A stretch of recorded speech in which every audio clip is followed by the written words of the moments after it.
de las normas comunes a todo procedimiento. La segunda parte, para ser concreto, vamos a hablar acerca de los incidentes, nulidad procesal, acumulación de autos, privilegio de pobreza, retiro y desistimiento de la demanda, abandono de procedimiento, resoluciones judiciales, cumplimiento incidental del fallo, ejecución de resoluciones extranjeras dictadas por tribunales extranjeros, el emplazamiento, los plazos y las resoluciones o las expresiones que utilizan los respectivos tribunales. Son temas que vamos a abarcar ahora. Vamos a tratar de hacerla cortita. El live anterior duró 1 hora y media, bastante en mi opinión, pero es justo y necesario para terminar de ver derecho procesal. Y con este live terminaríamos de ver toda la materia que se ve para un examen de grado en cerca de 86-87 transmisiones. Así que esto nuevamente va a quedar disponible y habilitado en nuestro canal de YouTube, que está a su alcance en el link que está en la descripción en nuestro perfil. Así que dicho eso, comencemos y bienvenidas todas y bienvenidos y bienvenidos todas las personas que se van a quedar acá. Recuerden que pueden interactuar. Vamos con los incidentes entonces. Los incidentes son cuestiones accesorias de un juicio que requieren pronunciamiento especial con audiencia de las partes. Saludos, don Robert. Buen día, colega. Buen día. Incidentes son cuestiones accesorias de un juicio que requieren pronunciamiento especial con audiencia de las partes. Los incidentes son cuestiones accesorias de un juicio que requieren pronunciamiento especial con audiencia de las partes. Los incidentes entonces son cuestiones accesorias de un juicio que requieren pronunciamiento especial con audiencia de las partes. ¿Por qué soy tan insistente con esto? Porque es un tema que a veces a uno se le puede olvidar. Todo incidente que no tenga conexión alguna con el asunto que es materia del juicio debe ser rechazado de plano. Si el incidente nace de un hecho anterior al juicio o coexiste en su inicio, debe ser promovido por la parte antes de hacer cualquier gestión principal en el pleito.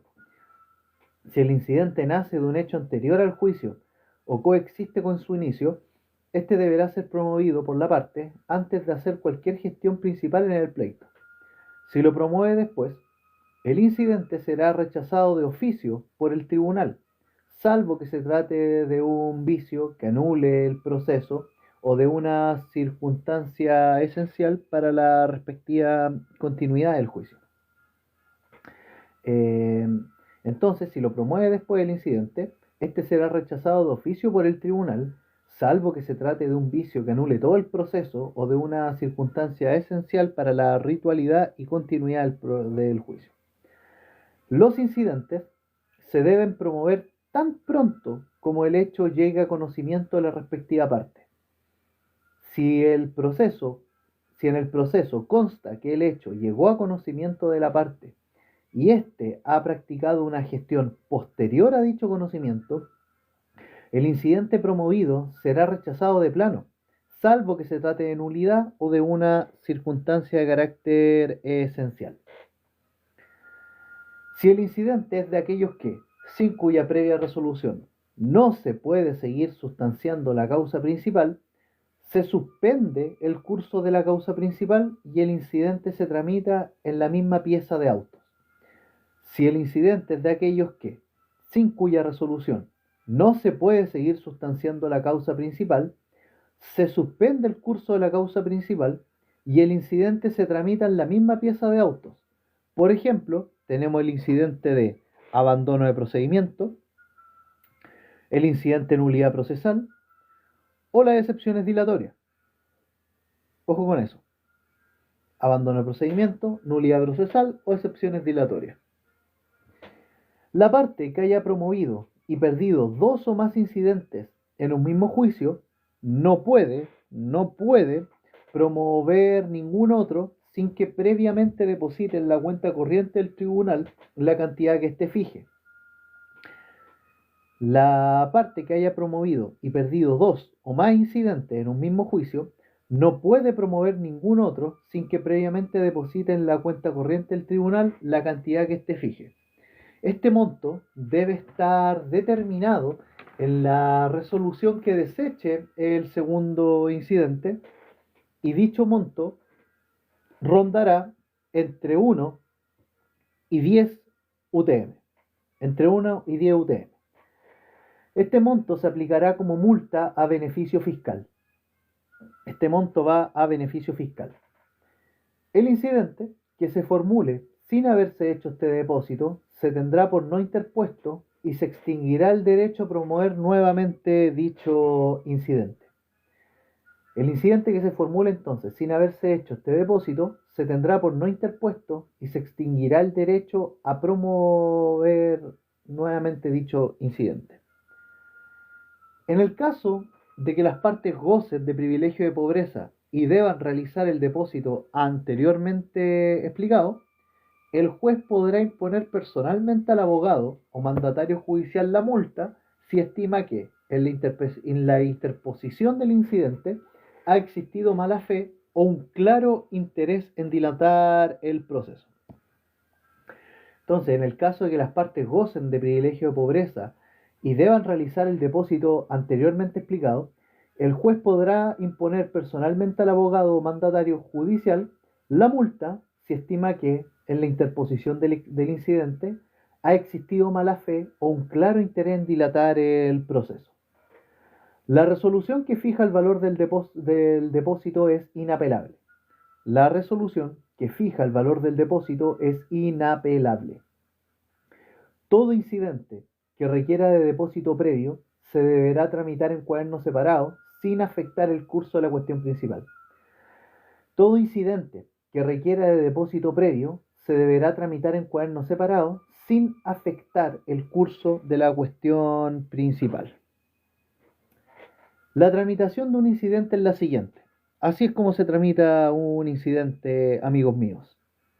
Primero, se interpone el incidente. Segundo, el tribunal debe conceder un plazo de 3 días para que la contraparte responda. El tribunal debe conceder un plazo de 3 días para que la contraparte responda. Tercero, evacuado el trámite anterior, el tribunal analiza si es necesario que se rindan o no pruebas. Evacuado el trámite anterior, el tribunal analizará si es necesario que se rindan o no pruebas. Si el tribunal determina que no se deben rendir pruebas, el mismo tribunal resolverá de plano. Si el mismo tribunal determina que no se deben rendir pruebas, el mismo tribunal resolverá de plano. Si el tribunal determina que sí se deben rendir pruebas, se abre un término probatorio especial de 8 días para que, dentro de este, se rindan los respectivos medios de prueba. Si el tribunal determina que sí deben rendirse pruebas, se abre un término probatorio especial de 8 días para que, dentro de este, se rindan los respectivos medios de prueba. Ahora, dentro de esto, considera los siguientes detalles. Dentro de los primeros 2 días de este término probatorio, las partes pueden acompañar nóminas de testigos, señalando nombres y apellidos, domicilio, profesión u oficio. Hola Alexandra, ¿qué tal? Bienvenida. Entonces, dentro de los primeros 2 días de este término probatorio, las partes pueden acompañar nóminas de testigos, señalando nombre, apellido, domicilio, profesión u oficio, individualización per se. Ahora, si se deben practicar diligencias probatorias fuera del lugar en que se sigue el respectivo proceso, el tribunal puede ampliar el término probatorio de 8 días por el número de días que estime necesarios, sin que esto supere el plazo total de 30 días. Este término probatorio ordinario es de 8 días, pero se puede ampliar una sola vez. Este término probatorio de 8 días solo se puede ampliar una vez. Por último, vencido ya el término probatorio, se hayan o no rendido pruebas, el tribunal debe resolver el incidente inmediato o como máximo dentro de tercer día. Vamos a hacer un post de los incidentes y lo vamos a dejar habilitado aquí en la plataforma para que quede un poquito más claro, ¿vale? Vamos a hablar ahora de la nulidad procesal. Vamos a hablar ahora del incidente nulidad procesal, que está regulado en el título 9 del libro primero del Código de Procedimiento Civil. Título 9 del libro primero del Código de Procedimiento Civil. Sí, amigo, no más de 30 días, claro, no más de 30 días esta ampliación que es única, solo por una vez. Bien, nulidad procesal, ustedes pueden revisarla en el título 9 del libro primero del Código de Procedimiento Civil. Y bueno, en particular el artículo 83. Artículo 83 del Código de Procedimiento Civil, aquí está la nulidad procesal. En esta norma se señala que la nulidad procesal puede ser declarada de oficio o a petición de parte, en los siguientes casos. La nulidad procesal puede ser declarada de oficio o a petición de parte en los siguientes casos. Primero, cuando la ley expresamente lo disponga. Segundo, en todos los procedimientos en que exista un vicio que irrogue a alguna de las partes un perjuicio que solo es reparable declarando la nulidad. En todos los procedimientos en que exista un vicio que irrogue a alguna de las partes un perjuicio que solo es reparable mediante la declaración de nulidad. El plazo para impetrar este incidente especial de nulidad procesal es de 5 días. El plazo para impetrar el incidente especial de nulidad procesal es de 5 días. 5 días contados desde que aparezca o se acredite que quien debe reclamar la nulidad tuvo conocimiento del vicio. 5 días desde que aparezca, contados desde que aparezca o se acredite que quien debe reclamar la nulidad tuvo conocimiento del respectivo vicio. Para asegurarnos, muchachos, vamos a pegarle una revisión al artículo 83 del Código de Procedimiento Civil. Si ustedes pueden tener un código a mano sería extraordinario. Pero vale. El artículo 83 dice que la nulidad procesal podrá ser declarada de oficio o a petición de parte.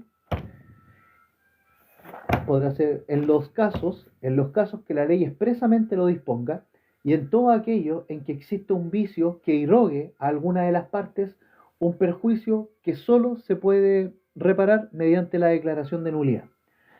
La nulidad solo podrá impetrarse dentro de 5 días, contados desde que aparezca o se acredite que quien debe reclamar de la nulidad tuvo conocimiento del vicio, a menos que se trate de la incompetencia absoluta del tribunal. La parte que ha originado el vicio o concurrido a su materialización, o que ha convalidado tácita o expresamente el acto nulo, no puede demandar la nulidad. La parte que ha originado el vicio o concurrido a su materialización, o que ha convalidado tácita o expresamente el acto nulo, no puede demandar la nulidad. La declaración de nulidad de un acto no importa la nulidad de todo lo obrado. La declaración de nulidad de un acto no importa la nulidad de todo lo obrado. Ojo con ese detalle, que es pregunta súper capciosa. Está en el inciso final del artículo 83 del Código de Procedimiento Civil. La declaración de nulidad de un acto no importa la nulidad de todo lo obrado. El tribunal, al declarar la nulidad, debe establecer precisamente cuáles actos quedan nulos en razón de su conexión con el acto anulado. El tribunal, al declarar la nulidad, deberá establecer precisamente cuáles actos son los que quedan nulos en relación con el acto anulado.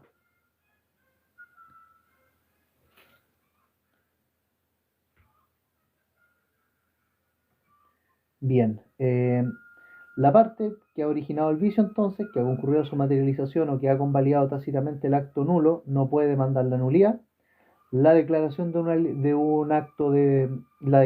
nulidad de un acto no importa la nulidad de todo lo obrado, sino que el tribunal, al declarar la nulidad, debe establecer de forma precisa cuáles son los actos que quedan nulos en razón de su conexión con el acto anulado. La declaración de nulidad trae como consecuencia que el proceso se retrotraiga al periodo previo al que se generó la nulidad. Ojo con eso. Por ejemplo, Si el vicio se originó en el trámite de dúplica, el proceso se retrotrae hasta el periodo de réplica, para que, de dicha manera, la dúplica se pueda practicar conforme a ley. Ojo con eso.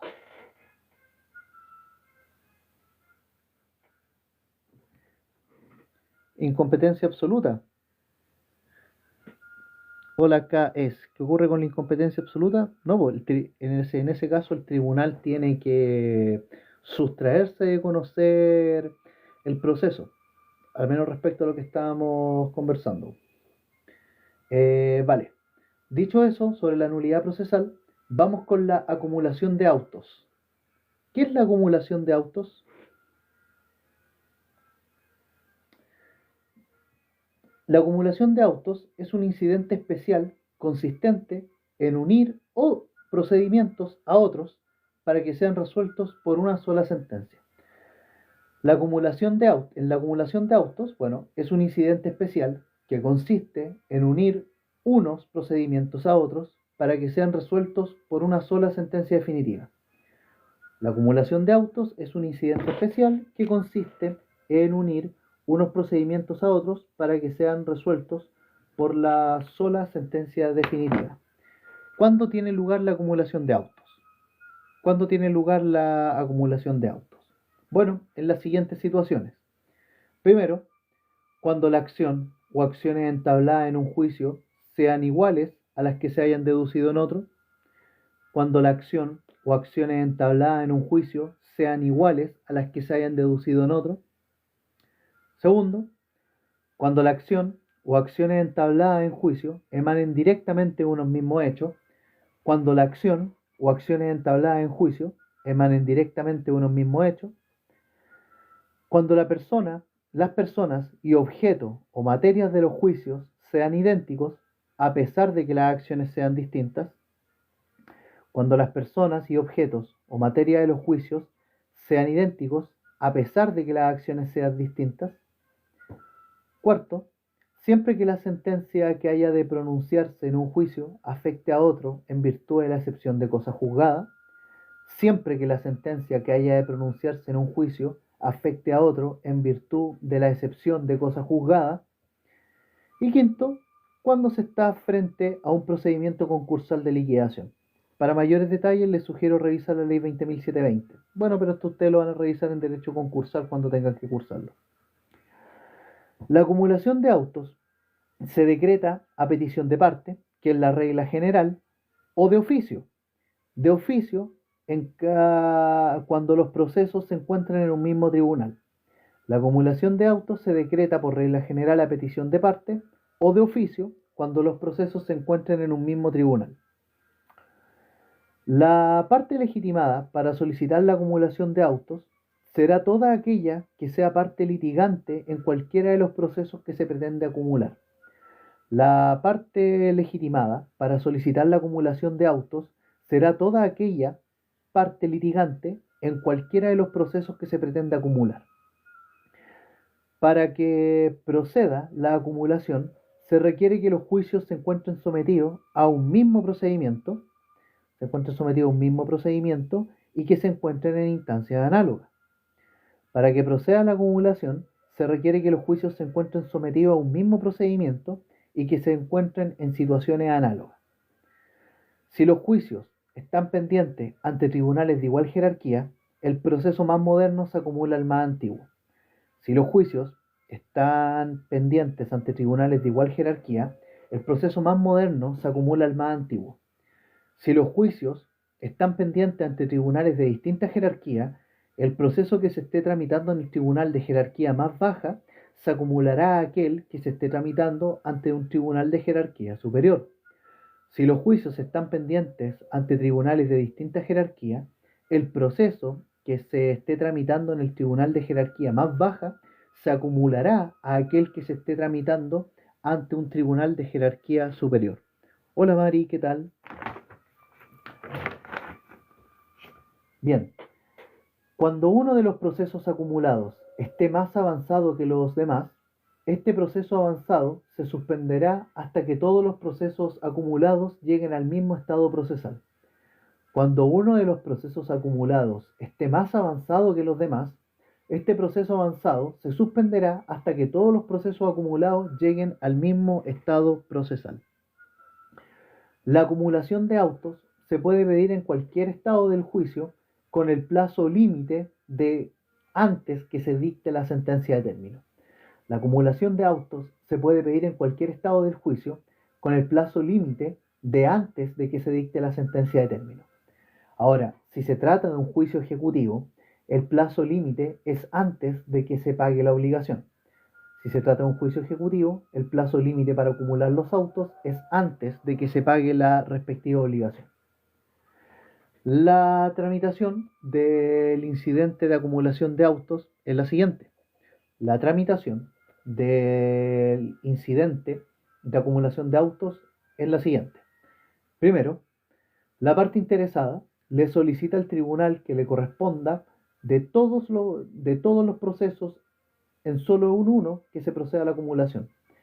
La parte interesada solicita al tribunal que le corresponda conocer de todos los procesos en solo uno que se proceda a la acumulación. Segundo, el tribunal debe otorgar un plazo de 3 días para que la contraparte pueda pronunciarse. El tribunal debe otorgar un plazo de 3 días para que la contraparte pueda pronunciarse.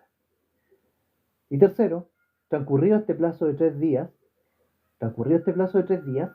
el tribunal resolverá el incidente. Para resolver, el tribunal deberá traer previamente a la vista todos los procesos cuya acumulación se ha solicitado. Esto siempre y cuando los procesos se tramiten en un mismo tribunal. Si esto no se puede realizar, deberá ser solicitada esta remisión de los antecedentes a los tribunales que conocen de los otros procesos. Entonces la tramitación de este incidente de acumulación de autos es que, la parte interesada solicita al tribunal que le corresponda conocer de todos los procesos en uno solo, que se proceda a la respectiva acumulación. Ustedes van al tribunal y piden, oiga, ¿sabe qué? Presento el incidente de acumulación de autos mediante un escrito y solicitamos que aquí se conozcan todos estos procesos. Puede hacerlo de oficio el tribunal si todos estos procesos se llevan a cabo en el mismo tribunal. Segundo, el tribunal otorga un plazo de 3 días para que la contraparte pueda pronunciarse. Y tercero, transcurrido este plano, el tribunal resuelve el respectivo incidente. Para resolver, el tribunal debe traer previamente a la vista todos los procesos cuya acumulación se ha solicitado. Esto siempre que los procesos se tramiten en el mismo tribunal. Si esto no es posible, debe ser solicitada esta remisión de antecedentes a los tribunales que conocen de los otros procesos. ¿Ok? La resolución que resuelve este incidente, ya sea accediendo o denegando la acumulación, pueden ser recurridas vía apelación, pero solo con el efecto devolutivo. Ojo con eso. La resolución que resuelve este incidente, ya sea accediendo o denegando la acumulación, puede ser recurrida vía apelación, pero en el solo efecto devolutivo, que es el efecto de la esencia del recurso de apelación. Ya el recurso de apelación dentro de su efecto suspensivo es más acotado. Ahí yo les sugiero que tengan en atención el artículo 194 y 195 del Código de Procedimiento Civil, sin perjuicio de que pueden revisar los videos que ya tenemos en torno al tema en nuestro canal de YouTube. Bien, no sé si hay alguna duda, si voy muy rápido, si se entiende, si no se entiende, por favor. Yo no tengo problema en repetir si algo no queda claro. Bien, eso antes de pasar al privilegio de pobreza. Que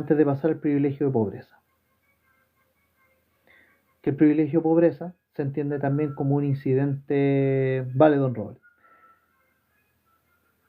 Vale, Caes. Muchas gracias. El privilegio de pobreza se entiende también como un incidente especial que consiste en un beneficio que concede la ley o autoridad judicial a las personas de escasos recursos para que, en asuntos judiciales, sean atendidas de forma gratuita por abogados, procuradores y receptores de turno, junto con gozar de las demás franquicias señaladas por la ley. Vale, amiga, muchas gracias. Vale, privilegio pobreza, vale.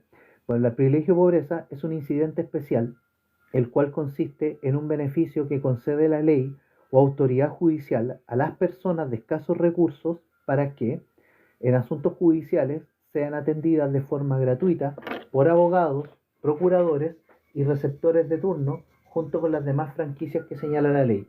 Si ustedes han hecho su clínica jurídica, se van a dar cuenta de que el privilegio de pobreza es una especie de documento que ustedes adjuntan a la demanda para que los tribunales, bueno, no castiguen en costas a los usuarios en caso de que ustedes pierdan la causa.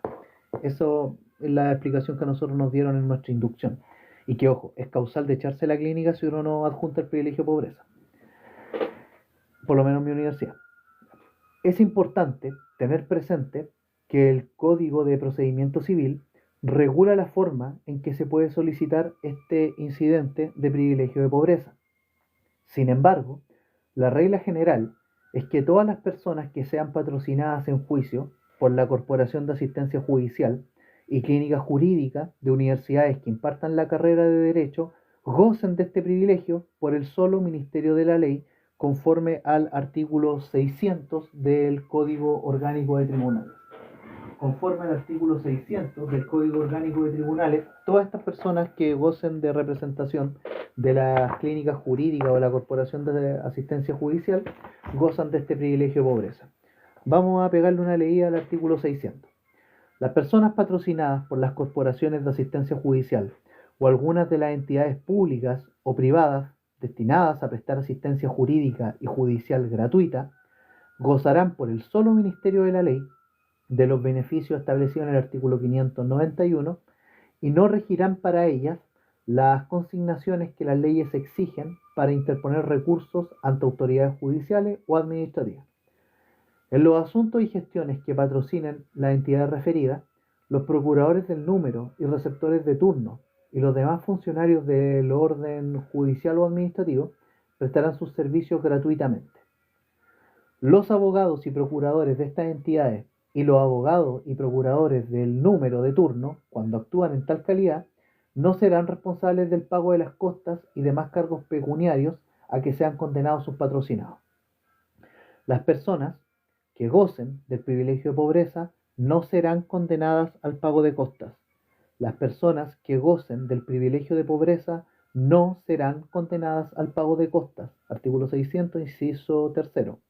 Las personas que gocen de privilegio de pobreza no serán condenadas al pago de costas a menos que el tribunal respectivo, en resolución fundada,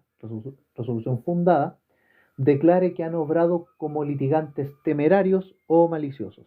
Hola Andrés, buen día. Las personas que gocen de privilegio de pobreza no serán condenadas al pago de costas a menos que el tribunal respectivo, en resolución fundada, declare que han obrado como litigantes temerarios o maliciosos. El patrocinio a que se refiere este artículo se acredita con un certificado otorgado por el representante de la respectiva entidad. Como yo les decía, de la clínica jurídica o de la corporación de asistencia judicial respectiva. Vale. Es importante señalar que se presume legalmente que la persona goza de privilegio de pobreza cuando el solicitante se encuentra preso por sentencia condenatoria o durante la sustanciación del juicio criminal.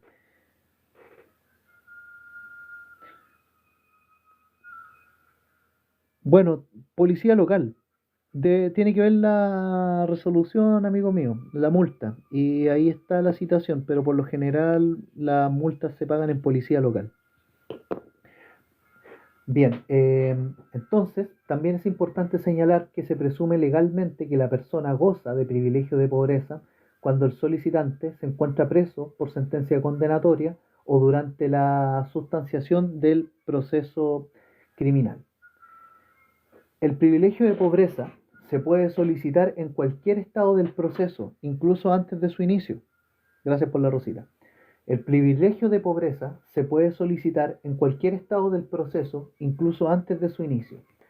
Se debe pedir este incidente a un tribunal a quien corresponda conocer en única o primera instancia el asunto en que se haya de tener efecto.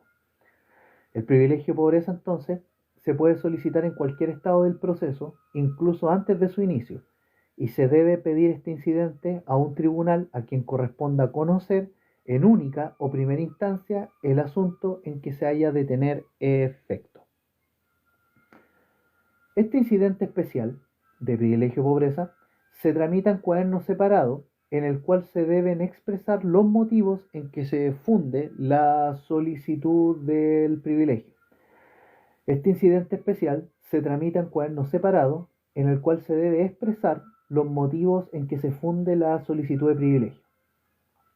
En estos casos, el tribunal deberá ordenar que se rinda información para acreditar si procede o no el privilegio con la sola citación de la parte contra quien litigue o haya de litigar el que solicita el privilegio.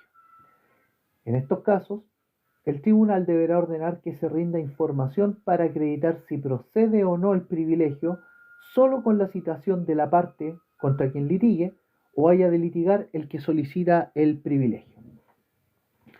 Si la parte citada no se opone dentro del tercer día de lo solicitado, se rendirá la información y se resolverá con el mérito de ella, junto con los demás antecedentes acompañados o que el tribunal manda agregar. Si la parte citada no se opone dentro del tercer día respecto a lo solicitado, se rinde la información y se resuelve con el mérito de ella, junto con los demás antecedentes acompañados o que el tribunal manda agregar. Si hay oposición, se tramitará este incidente conforme a las reglas generales. La sentencia que acepta el privilegio de pobreza puede ser recurrida vía apelación, pero en el solo efecto devolutivo. La sentencia que acepta el privilegio puede ser recurrida vía apelación, pero en el solo efecto devolutivo. En la gestión del privilegio de pobreza podrán ser oídos los funcionarios judiciales a quienes pueda afectar la concesión. En la gestión del privilegio de pobreza podrán ser oídos los funcionarios judiciales a quienes pueda afectar la concesión. El receptor judicial. Al receptor judicial no le gusta el privilegio de pobreza porque no le van a pagar. Siempre que estos se presenten oponiéndose a que se otorgue el beneficio antes de la resolución de este incidente especial. Ojo, se puede dejar sin efecto el privilegio de pobreza después de otorgado, siempre que se justifiquen circunstancias que hayan bastado para denegarlo. Se puede dejar sin efecto el privilegio de pobreza después de otorgado, siempre que se justifiquen circunstancias que hayan bastado para denegarlo. Se puede volver a solicitar el privilegio de pobreza si es que se prueba un cambio en la fortuna del solicitante. Se puede volver a solicitar el privilegio de pobreza si es que se prueba un cambio en la fortuna del solicitante. Cuando el litigante declarado pobre no tenga designado un mandatario judicial, entrará en representarlo el procurador de pobres sin que sea necesario mandato expreso. Estos nombres son un poco extraños, pero bueno, cuando el litigante declarado pobre no tenga designado un mandatario judicial, entrará en representarlo el procurador de pobres sin que sea necesario mandato expreso. Y bien, eso respecto al privilegio de pobreza. Mi sugerencia, revisen apuntes que tengan o en concreto el artículo 600 del Código Orgánico de Tribunales. Entiéndase que el privilegio de pobreza se entiende como un incidente de carácter especial, un incidente especial que consiste en un beneficio que concede la ley o la autoridad judicial a las personas de escasos recursos para que en asuntos judiciales sean atendidos de forma gratuita por abogados, procuradores y receptores de turno, junto con gozar de las demás franquicias que les otorga la ley. Bien, hablemos ahora del retiro y desistimiento de la demanda.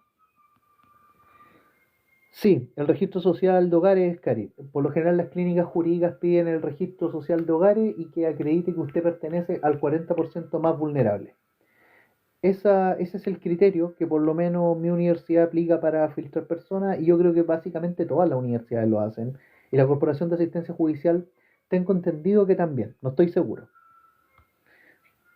Vale, Cari. Bien, hablemos del retiro y desistimiento de la demanda. Ojo, Y si hay personas que quieren ir a consultar a estas instituciones, tener presente siempre los certificados de mediación actualizados. Estos duran 6 meses. Después de 6 meses no los pescan. Los tribunales, a ver, si bien es cierto que no hay ley que lo diga, la práctica forense señala que los tribunales no admiten certificados de mediación de más allá de 6 meses. Los certificados de mediación solo duran 6 meses, ¿ok? Eso. Vamos con el retiro y desistimiento de la demanda. Vamos con el retiro y desistimiento de la demanda. Gracias por esa rosita blanca. Retiro y desistimiento de la demanda son dos cuestiones que se parecen, pero tienen distintos efectos. Retiro y desistimiento de la demanda no son lo mismo, aunque tienen aspectos que tienen en común.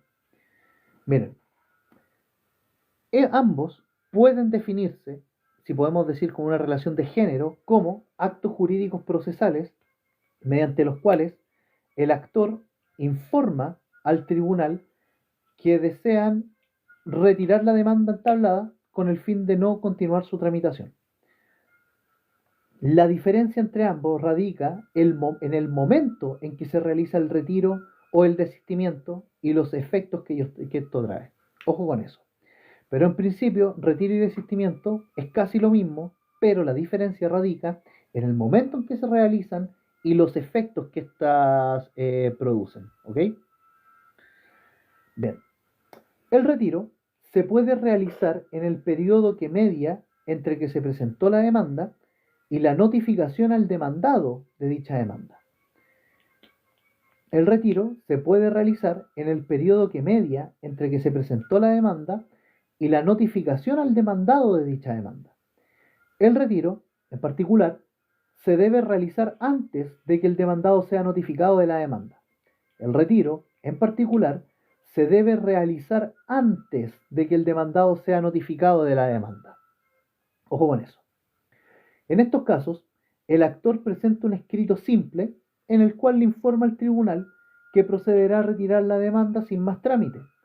El tribunal acogerá la solicitud, archivará los antecedentes y se considerará que nunca se presentó la demanda. En estos casos, el demandado nunca se enteró que lo demandaron. Ojo con eso. Entonces, respecto del retiro, este se puede realizar en el periodo que media entre que se presentó la demanda y la notificación al demandado de dicha demanda. En particular, se debe realizar el retiro antes de que el demandado sea notificado de la demanda. En estos casos, el actor o el demandante presenta un escrito simple en el cual le informa al tribunal que procederá a retirar la demanda sin más trámite. El tribunal acogerá la solicitud, archivará los antecedentes y se considerará que nunca se presentó la demanda.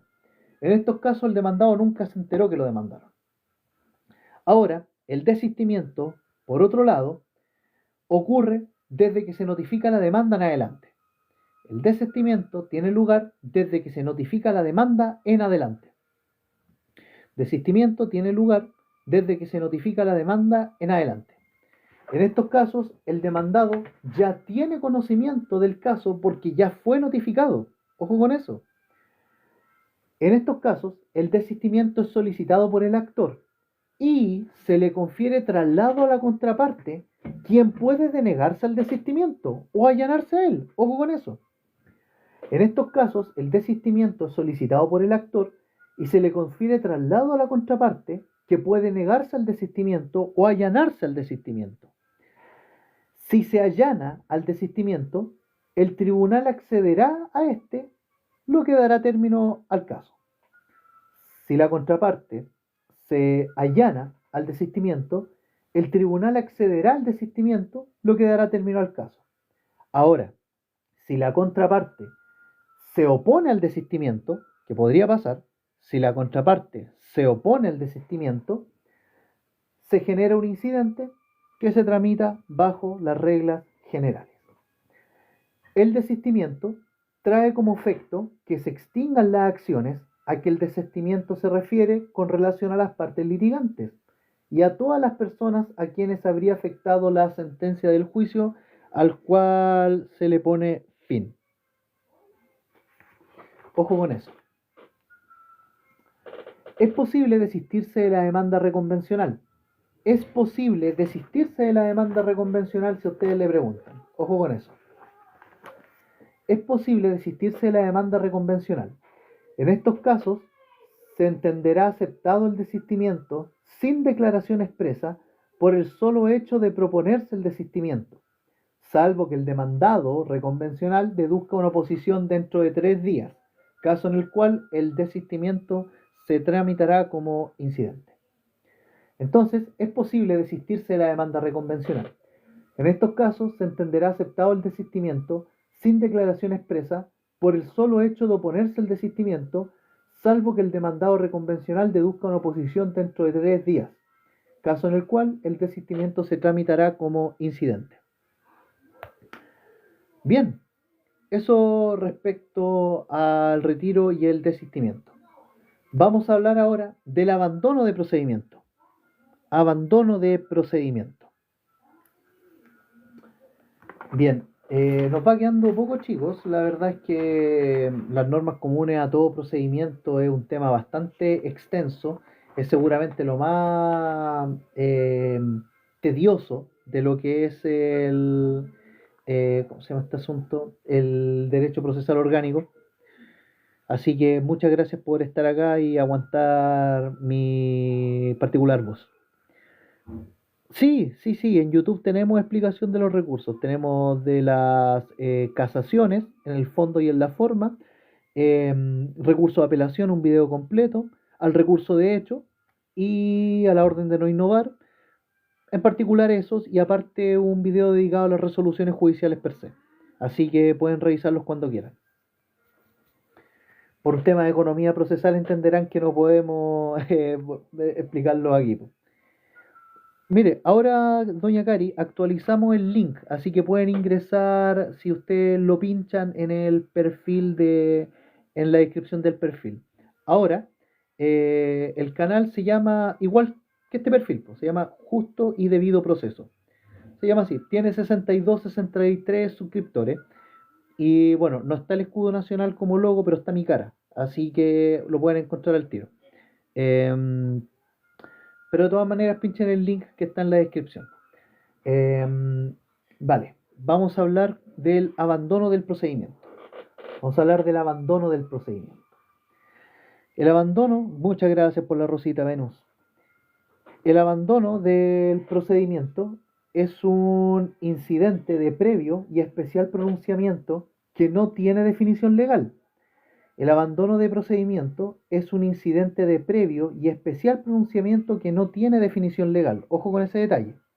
Abandono de procedimiento es un incidente de previo y especial pronunciamiento que no tiene definición legal, pero que ustedes lo pueden entender como un incidente de previo y especial pronunciamiento que consiste en alegar que las partes en juicio han cesado de la prosecución del juicio durante un tiempo que la propia ley ha establecido.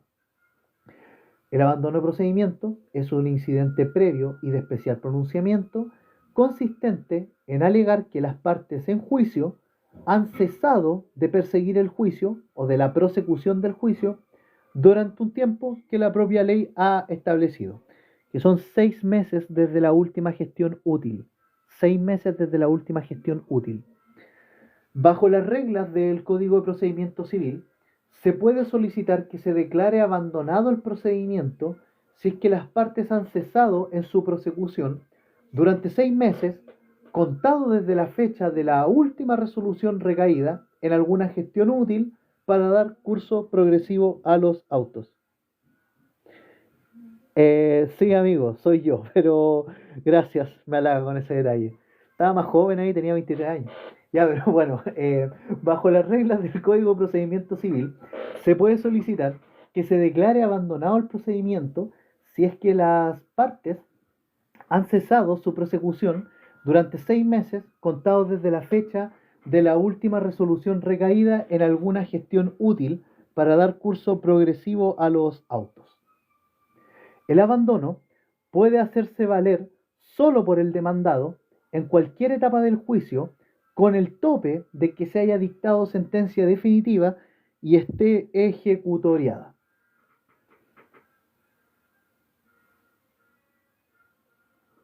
El abandono puede hacerse valer solo por el demandado en cualquier etapa del juicio, con el tope de que se haya dictado sentencia definitiva y esté ejecutoriada. Se puede alegar el abandono, ya sea como acción o como excepción, y se tramita como incidente. El abandono se puede tramitar como acción o como excepción y se tramita como incidente. Si renovado el procedimiento, el demandado hace cualquier gestión que no tenga por objeto alegar su abandono, se considera renunciado el derecho a solicitar la declaración de abandono de procedimiento. Si renovado el procedimiento, el demandado hace cualquier gestión que no tenga por objeto alegar su abandono, se considera renunciado el derecho a solicitar la declaración de abandono de procedimiento. Si se declara el abandono de procedimiento, no se entienden extinguidas las acciones o excepciones de las partes, pero estas acciones o excepciones pierden el derecho de continuar el procedimiento abandonado y de hacerlo valer en un nuevo juicio. Si se declara el abandono, no se entienden extinguidas las acciones o excepciones de las partes, pero estas acciones o excepciones perderán el derecho de continuar el procedimiento abandonado y de hacerlo valer en un juicio. Los actos y contratos que resulten derechos constituidos subsistirán con todo su valor. Los actos y contratos que resulten derechos constituidos subsistirán con todo su valor. Bien, dicho eso, acabamos de terminar de lo que es el abandono de procedimiento. Ahora vamos a hablar de la ejecución de las resoluciones judiciales. Ejecución de las resoluciones judiciales. Que esto está señalado en el título 19 del libro primero del Código de Procedimiento Civil. Título 19 del libro primero del Código de Procedimiento Civil. La ejecución de las resoluciones judiciales. Esto es súper importante, sobre todo para que lo liguen con materia de recursos, ¿vale? La ejecución de las resoluciones judiciales, título 19 del libro primero del Código de Procedimiento Civil. Vale. Dentro del mismo Código de Procedimiento Civil se hace una distinción entre la ejecución de resoluciones judiciales dictadas por tribunales chilenos y la ejecución de resoluciones judiciales dictadas por tribunales extranjeros. ¿Ok? Vamos a referirnos a la ejecución de resoluciones dictadas por tribunales de extranjeros poco después. Ahora vamos a hablar de la ejecución de las resoluciones judiciales dictadas por tribunales chilenos y al cumplimiento incidental del fallo, que ojo, es una cuestión importantísima, una pregunta que va al hueso muchas veces. Y después vamos a hablar de la ejecución de resoluciones judiciales dictadas por tribunales extranjeros. Bien, respecto de la ejecución de las resoluciones judiciales dictadas por tribunales chilenos, por regla general, se ejecutarán una vez que queden en calidad de ejecutoriada o causa ejecutoria.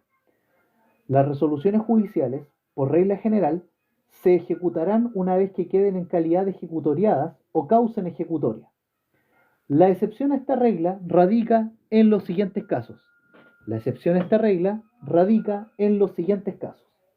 Primero, tribunales que reconocen de recursos de apelación. Segundo, tribunales que conocen los recursos de casación, que ojo, en materia civil no existe la nulidad propiamente tal, lo que existe es la casación, ojo con eso, se le llama, la casación es la nulidad civil, por decirlo de algún modo, pero no hay un recurso de nulidad civil, eso es lo que se encarga de la nulidad civil, es en realidad los recursos de casación, ojo con eso. Y los tribunales que conocen de los recursos de revisión, que el recurso de revisión es la excepción excepcionalísima de nuestro ordenamiento jurídico. ¿Por qué? Porque busca cargarse una sentencia que ya está firme y ejecutoriada. Entonces, las resoluciones judiciales, por regla general, se ejecutarán una vez que queden en calidad de ejecutoriadas o causa ejecutoria. La excepción a esto son los tribunales que conocen de los recursos de apelación, casación y revisión. En estos tres casos, estos tribunales ejecutarán los fallos que dicten para la sustanciación de dichos recursos. En estos tres casos, Estos tribunales ejecutarán los fallos que dicten para la sustanciación de dicho recurso. Cuando la ejecución de una sentencia definitiva haga necesaria la iniciación de un nuevo juicio, cuando la ejecución de una sentencia definitiva haga necesaria la iniciación de un nuevo juicio, este juicio se puede deducir ante el tribunal que se haya pronunciado en única o primera instancia o ante el tribunal que sea competente conforme a la regla que establece la misma ley. Cumplida una resolución, el tribunal tendrá la facultad para decretar medidas tendientes a dejar sin efecto todo lo que se haga en contravención a lo ejecutado. Cumplida una resolución, el tribunal tendrá la facultad para decretar medidas tendientes a dejar sin efecto todo lo que se haga en contravención a lo ejecutado. Ojo con este detalle, que es súper importante. Cumplida una resolución, el tribunal tendrá la facultad para decretar medidas tendientes a dejar sin efecto todo lo que se haga en contravención a lo ejecutado. Las apelaciones que se deduzcan contra las resoluciones que se dicten conforme a estas normas solo se concederán en el efecto devolutivo. Las apelaciones que se deduzcan contra las resoluciones que se dicten conforme a estas normas solo se concederán en el efecto devolutivo. Bien, vamos a hablar ahora del cumplimiento incidental del fallo. Antes de avanzar, ¿alguna duda, consulta, observación, hate, lo que sea? Ya va quedando poco, chicos, porque después de ver el cumplimiento incidental del fallo, Colina 1 y 2 muy atentos. Vale, amigo, muchas gracias. Saludos por esos lados. Vamos a ver el cumplimiento incidental del fallo, la ejecución de las resoluciones judiciales dictadas por tribunales extranjeros, el emplazamiento. El emplazamiento es la oportunidad procesal que el demandado tiene para oponerse o deducir su contestación, y los plazos. Nos quedan solo esos temas y vamos a terminar, chiquillos. Porque ya lo que tiene que ver con notificaciones ya lo vimos en otro video. De hecho, está subido en YouTube para que puedan verlo. Bien. Vamos con el cumplimiento incidental del fallo.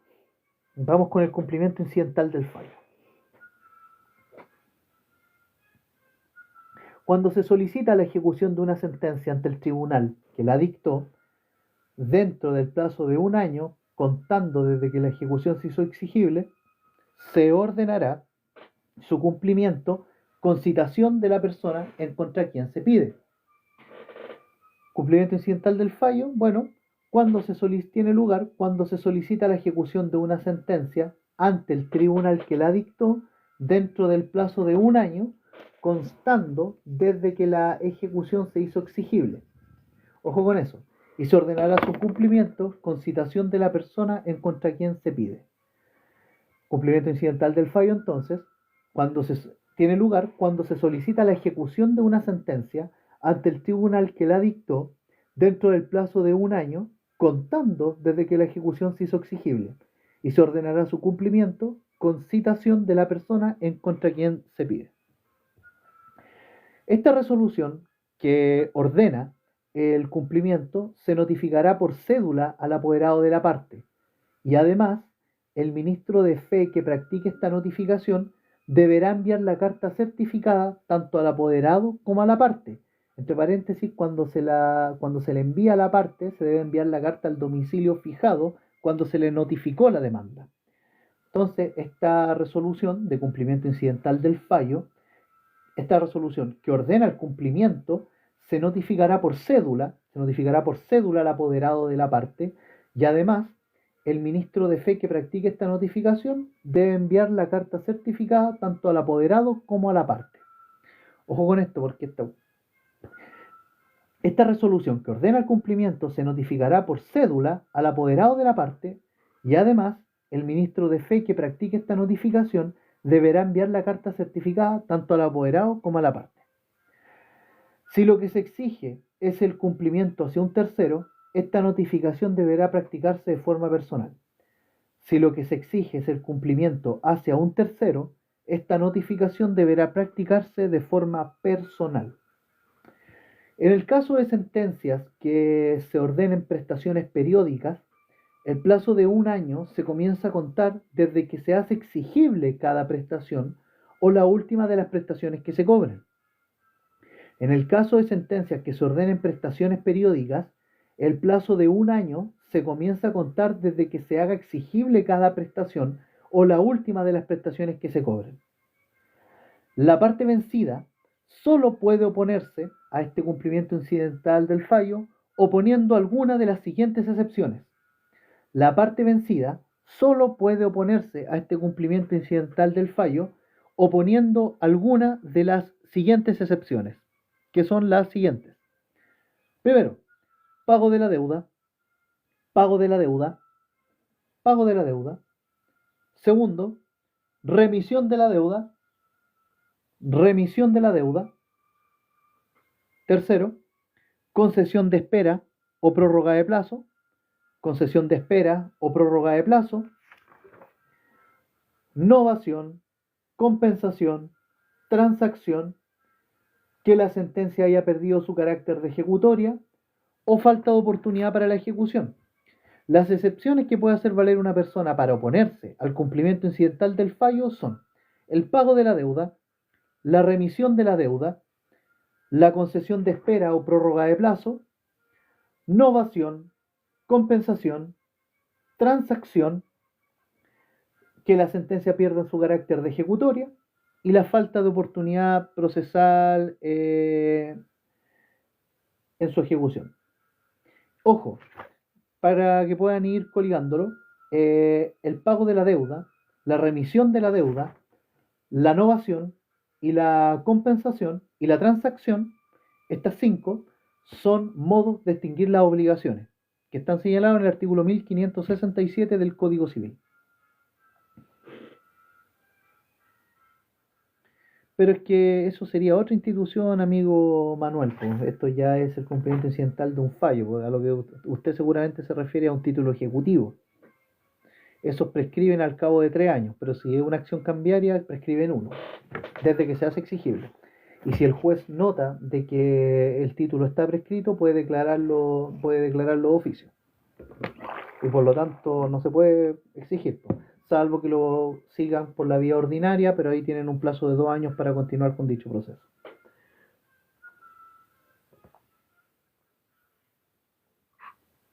Ahora, la oposición de estas excepciones, que ya dijimos que son el pago de la deuda, remisión de la deuda, novación, compensación, transacción, que la sentencia haya perdido su carácter de ejecutoria o ya no haya falta de oportunidad en la ejecución, esta oposición se debe hacer en el plazo, se debe hacer en el plazo dentro de la citación. Se debe hacer en el plazo dentro de la citación. El tercero, en contra quien se pida el cumplimiento del fallo, podrá deducir, además de la excepción anteriormente señalada, la excepción de no empecerle la sentencia. Para presentar esta oposición, el tercero goza de un plazo de 10 días. El tercero, en contra de quien se pida el cumplimiento del fallo, podrá deducir, además de la excepción anteriormente señalada, la excepción de no empecerle la sentencia. Para presentar esta oposición de no empecerle la sentencia, goza de un plazo de 10 días. La oposición siempre se tramita de forma incidental, salvo que se haya puesto una excepción que no sea la anteriormente señalada. Y en este caso el tribunal fallará de plano rechazando la oposición. La oposición siempre se tramita de forma incidental, salvo que se haya puesto una excepción que no sea de la anteriormente señalada. Y en este caso el tribunal la falla de plano y la rechaza. Ahora, si no ha habido oposición al cumplimiento de la sentencia o dicha oposición fue desestimada, se procede a cumplirla bajo las siguientes reglas, siempre y cuando la ley no haya dispuesto otra regla especial para el caso en concreto. Bueno, si no hubo oposición o si la oposición fue desestimada, el cumplimiento incidental del fallo, la sentencia, mejor dicho, se procede a cumplir bajo las siguientes reglas, que son 6. Primero, si se debe entregar una especie o cuerpo cierto, sea mueble o inmueble, se lleva a efecto la entrega haciéndose uso de la fuerza pública si es necesario. Si se debe entregar una especie o cuerpo cierto, sea mueble o inmueble, se lleva a efecto la entrega haciéndose uso de la fuerza pública si es necesario. Segundo, si la especie o cuerpo cierto mueble no es sabido, se procede a tasarlo y se siguen las reglas que procedan. Si la especie o cuerpo cierto mueble no es sabido, se procede a tasarlo y se siguen las reglas que la ley señala. Por lo general, el tribunal nombra un perito para que tase el valor del bien. Tercero, esto está en el artículo 430 y creo el 435 del Código de Procedimiento Civil, no estoy seguro, pero vamos a confirmarlo al tiro, gente.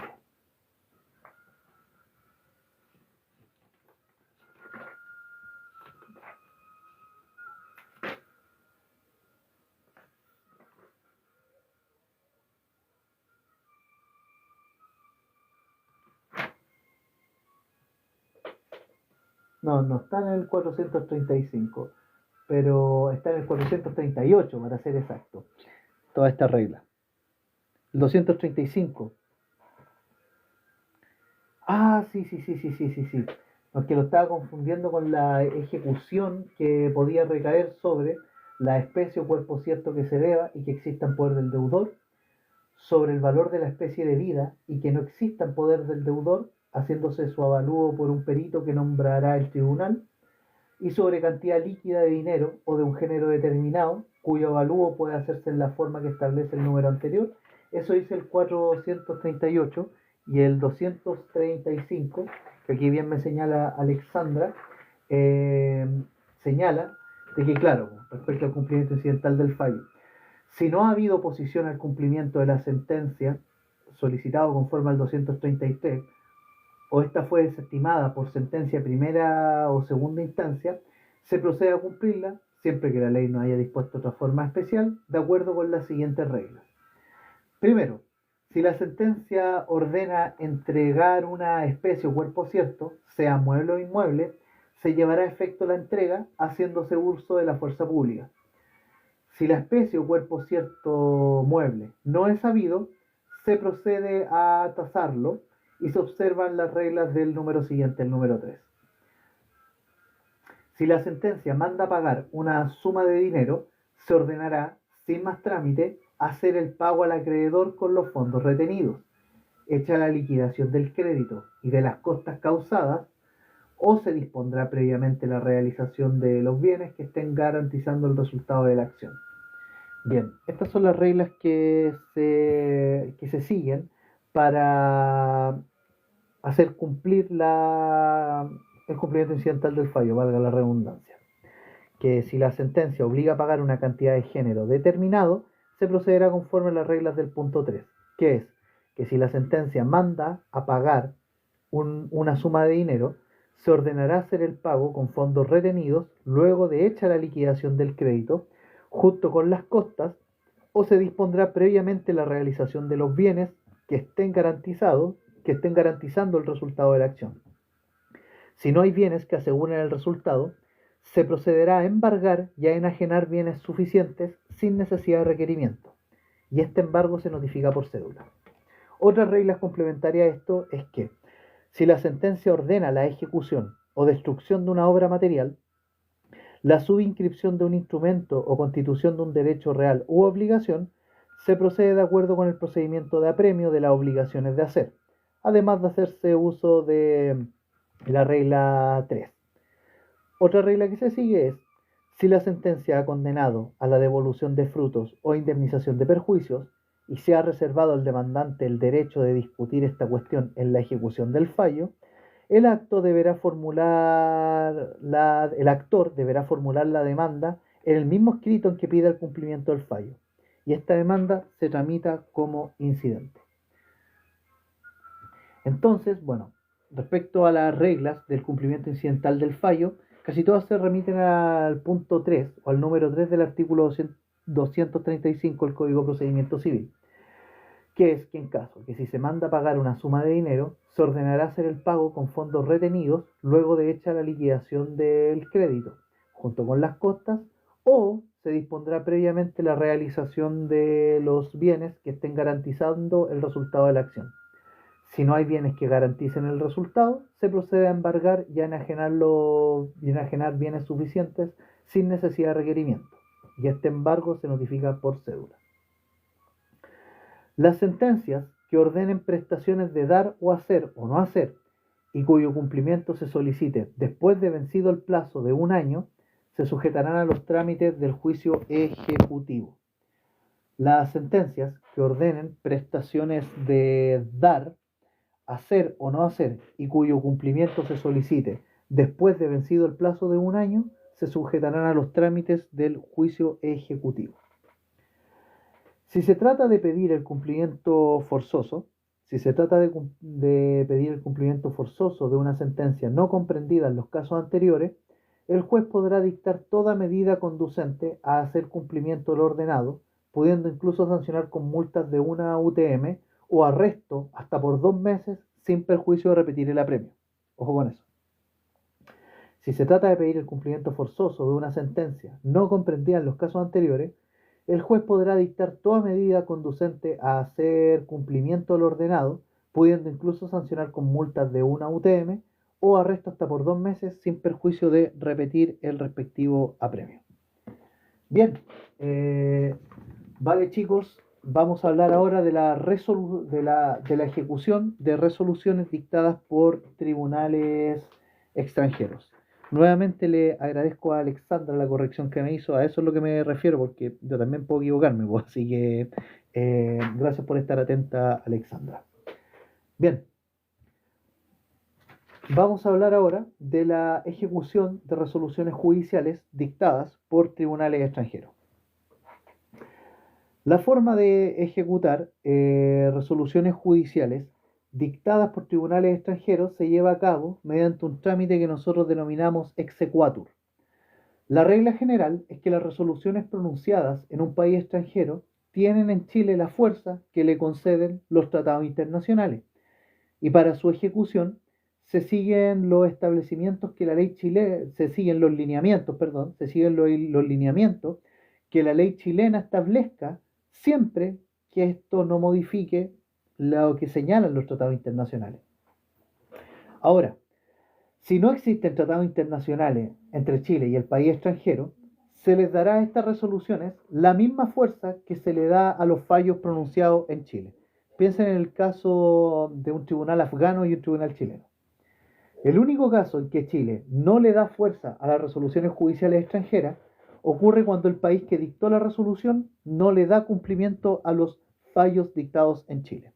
No hay un principio de reciprocidad, diría alguna persona que le gusta el derecho internacional. En los casos en que no se puedan aplicar las reglas anteriores, la resolución judicial extranjera tendrá valor siempre que se cumplan los siguientes requisitos. Primero, no debe contener nada contrario a las leyes chilenas. Imagínense un país oriental que sanciona con cortarle la mano a una persona porque hurtó 1 kilo de pan. Y hay una sentencia que esto lo declara. Esto es contrario a las leyes chilenas, entonces esa sentencia no tiene validez. Segundo requisito para que esta resolución extranjera tenga cabida en Chile es que no debe oponerse a la jurisdicción chilena. No debe oponerse a la jurisdicción chilena. Tercero, es que la parte en contra de la cual se invoca la sentencia haya sido debidamente notificada de la acción. La parte en contra de la cual se invoca la sentencia haya sido debidamente notificada. Entró mi sobrina. Un segundo, por favor. ¿Qué pasa, Trinidad? Ese es un tobillo. El tobibio. Es el tobibio. Ese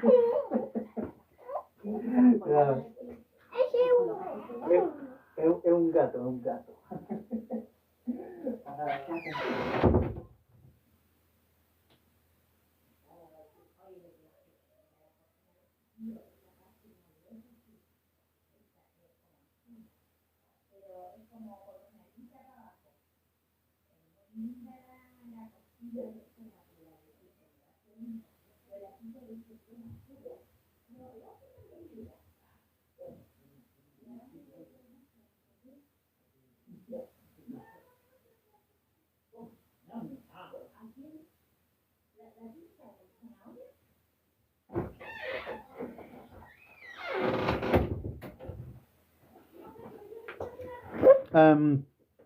Listo. Hemos resuelto una intervención.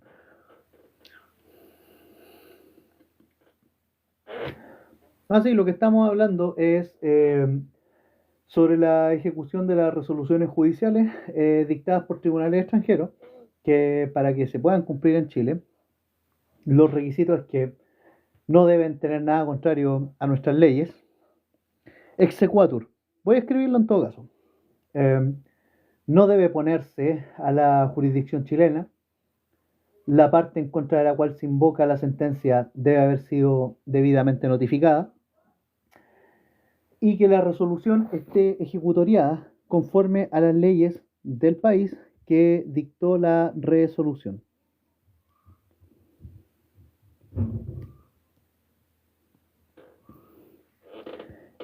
Estas reglas aplican también para las sentencias extranjeras dictadas por tribunales arbitrales. Los pasos para cumplir con el trámite de exequatur son los siguientes. Primero, se debe llevar una copia legalizada o apostillada de la resolución judicial extranjera a la Corte Suprema. Segundo, la Corte Suprema deberá verificar el cumplimiento de los requisitos y seguidamente debe distinguir si el caso es contencioso o no contencioso. Si el caso es contencioso, se dará conocimiento de la solicitud a la parte contra quien se pida la ejecución, la cual tendrá un plazo para exponer lo que estime conveniente, igual al término de emplazamiento para contestar una demanda. Evacuado dicho plazo, se realiza una audiencia con el fiscal judicial y finalmente la Corte Suprema determina si se debe dar o no cumplimiento a la resolución judicial.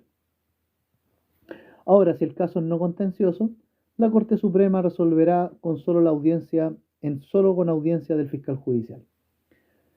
Otro punto, señalar que la Corte Suprema, si lo estima necesario, podrá abrir un término probatorio antes de resolver bajo la regla de los incidentes. Mandada a cumplir la resolución extranjera, se pedirá su ejecución al tribunal a quien le habría correspondido conocer del negocio en primera o en única instancia, si el juicio se hubiere promovido en Chile. Mandado a cumplir la resolución extranjera, se pedirá su ejecución al tribunal a quien le habría correspondido conocer del negocio en única o en primera instancia, si el juicio se hubiere promovido en Chile. Bien, vamos a hablar ahora del emplazamiento y de los plazos. Es relativamente corto, chicos, así que con esto estaríamos terminando las normas comunes a todo procedimiento. Hace un tema bastante extenso, porque lo es, así que démosle nomás, continuemos. Hola Alejandra, ¿qué tal? Bienvenida.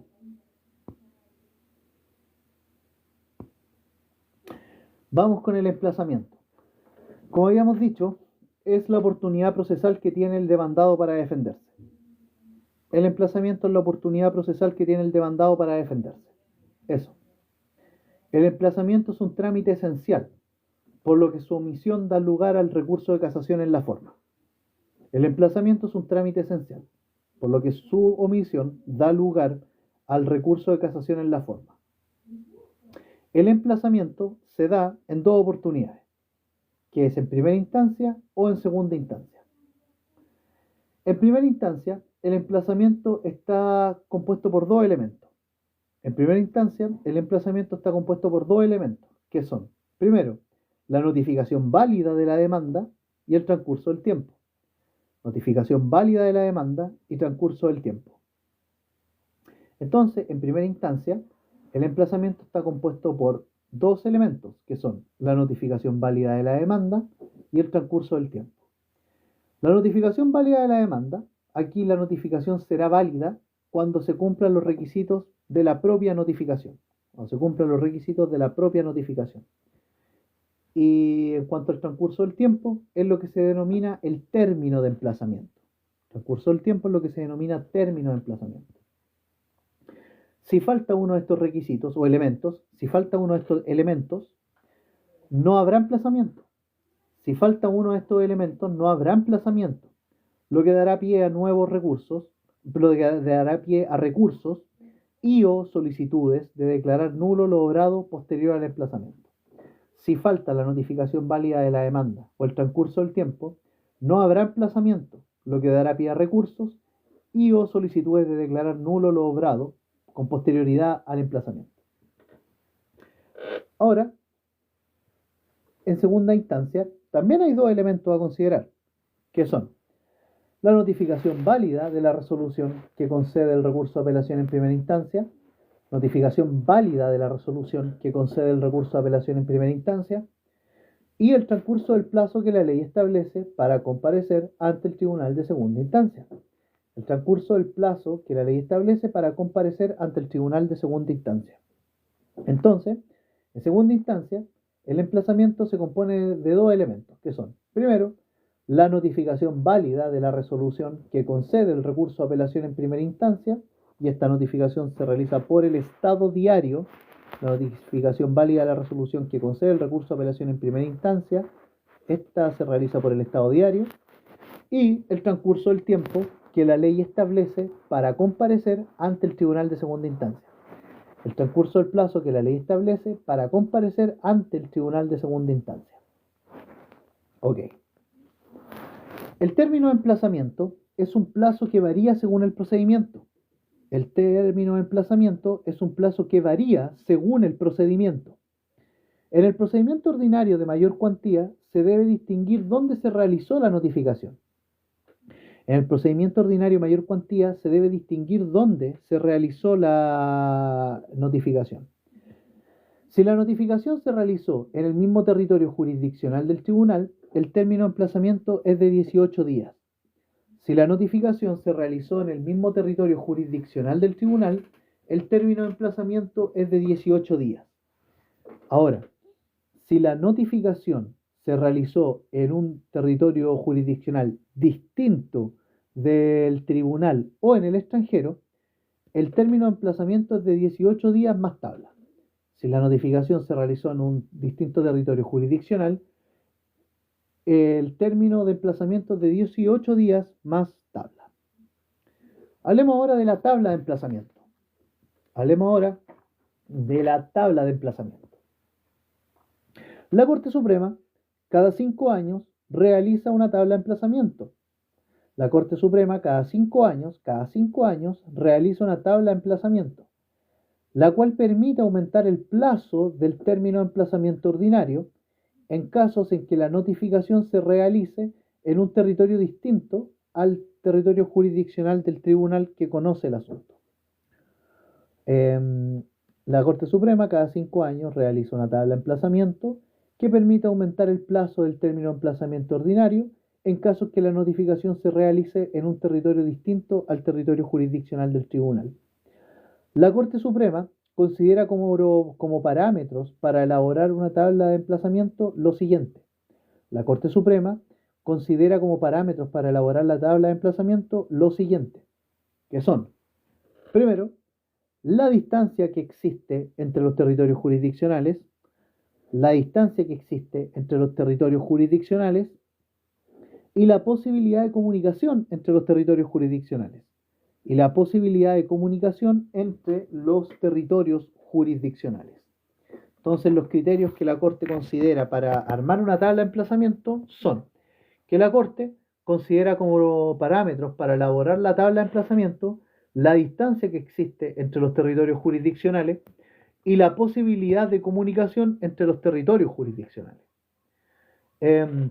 Esta tabla, según el artículo 259 del Código de Procedimiento Civil, se formará en el mes de noviembre del año que preceda al año de vencimiento para que se ponga en vigor en toda la República dentro del 1 de marzo siguiente. No sé si quedó claro. Esta tabla de emplazamiento se formará en el mes de noviembre del año anterior al año de vencimiento para que se ponga en vigor en toda la República desde el 1 de marzo siguiente. Bien, vamos a hablar ahora de los plazos. Y con esto ya vamos terminando, amigos míos. Ya, los plazos. No, va a ver, en materia civil se puede definir como un hecho futuro y cierto del cual depende el nacimiento o la extinción de un derecho u obligación. Pero esto es materia procesal, así que no creo que pueda servir mucho. En materia procesal, eh, el plazo se puede entender como un espacio de tiempo fijado por ley, por el juez o por las partes para ejercer una facultad o acto jurídico procesal dentro del proceso. El plazo en materia procesal se puede entender como el espacio de tiempo fijado por ley, por el juez o por las partes para ejercer una facultad o acto jurídico procesal dentro del plazo. El plazo entonces, materia procesal es el espacio de tiempo fijado por ley, por el juez o por las partes para ejercer una facultad o acto jurídico procesal dentro del proceso. Los plazos que señala el Código de Procedimiento Civil son fatales, salvo los plazos establecidos para la realización de las actuaciones propias del tribunal. Aquí ustedes vincúlenlos con las medidas para mejor resolver. Pero por regla general, los plazos del Código de Procedimiento Civil son fatales. Y los plazos, es que bueno, son el espacio de tiempo fijado por la ley, el juez o las partes, para ejercer una facultad o acto jurídico procesal dentro del proceso. Ahora, ¿cómo se computan los plazos? Ojo con esto. ¿Cómo se computan los plazos? Para computar los plazos se debe hacer una distinción entre el derecho civil, entre el derecho procesal civil y el derecho procesal penal. Para computar los plazos debemos hacer una distinción entre el derecho procesal civil y el derecho procesal penal. En el derecho procesal civil, los plazos son de días hábiles y o discontinuos, es decir, son días hábiles todos los días menos los feriados, todos los que están en rojito en el calendario, esos son días inhábiles. Todos los que están en rojito en el calendario son días inhábiles en materia procesal civil. Si un plazo de días termina en un feriado, se extiende el plazo hasta el día siguiente hábil. Los plazos de días comienzan a contarse desde el día siguiente, porque, para la ley, el día comienza a las 00 horas. Los plazos de horas, semanas, meses y años son exactos. Los plazos de horas, semanas, meses y años son exactos. Ojo con eso. Entonces, en materia procesal civil, los plazos de días son hábiles y o discontinuos. Los plazos de días son hábiles y o discontinuos. Es decir, son días hábiles todos los días menos los feriados, que son los domingos y los festivos. Todos los que están en rojito, por así decirlo. Si un plazo de días termina en un feriado, se extenderá el plazo hasta el día siguiente hábil. Los plazos de días comienzan a contarse desde el día siguiente porque, para la ley, el día comienza a las 00 horas. Los plazos de horas, semanas, meses y años son exactos. Ahora, en el derecho procesal penal, todos los días y horas serán hábiles para las actuaciones del procedimiento penal y no se suspenderán por la interposición de días feriados. Sin embargo, cuando un plazo de días vence en un día feriado, se considerará ampliado hasta las 24 horas del día siguiente que no fuere feriado. Los plazos penales son fatales e improrrogables, a menos que la ley señale expresamente lo contrario. En el derecho procesal penal, entonces, todos los días y horas son hábiles para las actuaciones del procedimiento penal y no se suspenderán por la interposición de días feriados. Sin embargo, cuando un plazo de días vence en un día feriado, se considerará ampliado hasta las 24 horas del día siguiente que no fuere feriado. Los plazos penales son fatales e improrrogables a menos que se exprese lo contrario. Entonces, bueno, en el derecho procesal penal, todos los días y horas son hábiles para las actuaciones del procedimiento penal y no se suspenden por la interposición de días feriados. Sin embargo, cuando un plazo de días vence en un día feriado, se considera ampliado hasta las 24 horas del día siguiente que no fuere feriado. Los plazos penales son fatales e improrrogables a menos que la ley exprese estrictamente lo contrario. Vamos ahora a hablar de la clasificación del plazo. Porque sí, también los plazos se clasifican. ¿Y cómo clasificamos los plazos? Bueno, según el criterio de clasificación, los plazos se pueden ver de la siguiente manera. Según su origen, el plazo puede ser legal, judicial o convencional. Según su origen, el plazo se puede clasificar en plazo legal, judicial o convencional. Así es, Johan. Según su origen, el plazo puede ser legal, que establece la ley, judicial, que lo establece el juez, o convencional, que lo establecen las partes. Ahora, otro criterio de clasificación del plazo es en atención a si precluye o no un derecho. Y en atención a si precluye o no un derecho, el plazo puede ser fatal o no fatal. El plazo es fatal cuando, transcurrido el plazo, el derecho precluye. El plazo es fatal cuando, transcurrido el plazo, el derecho precluye. Y el plazo es no fatal cuando, transcurrido el plazo, el derecho no precluye. El plazo es no fatal cuando, transcurrido el plazo, el derecho no precluye. Ahora, según si se puede extender o no, este otro criterio de clasificación, según si se puede extender o no, el plazo se puede clasificar en prorrogable o improrrogable. Según si se extiende o no, el plazo puede ser prorrogable o improrrogable. Es prorrogable el plazo cuando se puede extender. Y es improrrogable son aquellos que no se pueden prorrogar. Bien. Vamos a hablar ahora de los últimos temitas y con esto terminamos, pero nos vamos a referir a lo que Johan había señalado respecto a el artículo 16 del Código Procesal Penal. Los plazos son fatales e improrrogables. Los plazos establecidos en el Código Procesal Penal son fatales e improrrogables a menos que se indique expresamente lo contrario. Vale. Vamos entonces a hablar ahora de las expresiones que utilizan los tribunales. Expresiones que utilizan los tribunales. ¿Qué significa? Bueno, aquí ustedes revisen el artículo 69 del Código de Procedimiento Civil.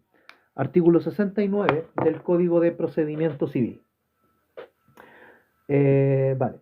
¿Qué significa cuando un tribunal dicta una resolución o una expresión, ocupa la expresión concitación? Concitación. ¿Qué significa concitación? Bueno, significa que lo solicitado no puede llevarse efecto sino hasta que hayan transcurrido 3 días después de la notificación a la parte contraria, la cual tendrá el derecho de oponerse o deducir observaciones dentro de dicho plazo. Concitación significa que lo solicitado no puede llevarse a efecto sino hasta que hayan transcurrido 3 días después de la notificación a la parte contraria, la cual tendrá el derecho a oponerse o a deducir observaciones. Tendrá el derecho a oponerse o a deducir observaciones dentro de dicho plazo. En caso de que efectivamente se oponga, se genera un incidente en el cual lo solicitado y ordenado por el tribunal se suspende hasta que se resuelva el incidente. Con audiencia significa que el tribunal proveerá traslado para oír a la contraparte antes de tomar una decisión. Con audiencia significa que el tribunal proveerá traslado para oír a la contraparte antes de tomar una decisión. Con audiencia significa que el tribunal proveerá traslado para oír a la contraparte antes de tomar una decisión. Y bueno, con conocimiento significa que lo solicitado se podrá llevar a efecto desde que se ponga en noticia del contendor lo resuelto. Con conocimiento significa que lo solicitado se podrá llevar a efecto, solo se podrá llevar a efecto desde que se ponga en noticia del contendor lo resuelto. Con conocimiento entonces significa que lo solicitado se podrá llevar a efecto desde que se ponga en noticia del contendor lo resuelto. La contraparte, para oponerse, debe interponer un recurso. La contraparte, para interponerse, debe oponer un recurso. Siempre y cuando esto proceda, claro. Bien, Ahora vamos a hablar de un tema que yo cacho que por un tema de utilidad práctica, chicos, lo voy a convertir en un post hoy día y que lo vamos a dejar subido aquí a la página de Video Proceso, que son los requisitos comunes a todo escrito. Requisitos comunes a todo escrito. Eh, Son cuatro, la verdad. Y son muy sencillos, pero en un ataque de nervios se les pueden olvidar. A mí me ha pasado, así que, bueno. Eh, ¿Cuáles son los requisitos comunes a todo escrito? Que son, primero, que el escrito debe estar encabezado por una suma. El escrito debe estar encabezado por una suma. El escrito debe estar encabezado por una suma. Segundo, se debe indicar el tribunal al cual se dirige. Se debe indicar el tribunal al cual se dirige. Se debe indicar el tribunal al cual se dirige. Tercero, la firma del abogado patrocinante, mandatario judicial e interesado. Firma del abogado patrocinante, mandatario judicial e interesado. Firma del abogado patrocinante, mandatario judicial e interesado. Y cuarto, es que debe presentarse vía electrónica mediante la oficina judicial virtual. Debe presentarse vía electrónica mediante la oficina judicial virtual. Hay casos en que la ley permite que se presenten los escritos en formato físico. Cuando la persona de que se trate no tenga los medios electrónicos para ello, las circunstancias ameriten que así sea. Ahora, ojo, los juzgados de policía local, la tramitación sigue siendo en físico. Aquí no opera la oficina judicial virtual. Ojo con eso. Entonces, los requisitos comunes a todo escrito son que primero, el tribunal debe estar encabezado por una suma, se debe indicar el tribunal al cual se dirige, firma del abogado patrocinante, mandatario judicial e interesado, y debe presentarse vía electrónica mediante la plataforma de la oficina judicial virtual.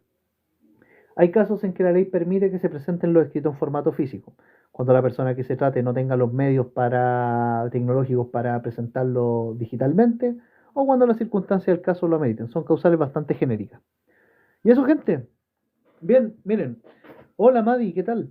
Miren, este live es súper importante, aunque sea, bueno, tampoco es que tenga una importancia antes y después de Cristo, pero, a ver, con esto hemos visto prácticamente toda la materia del examen de grado que se puede ver para una evaluación de este tipo. Toda.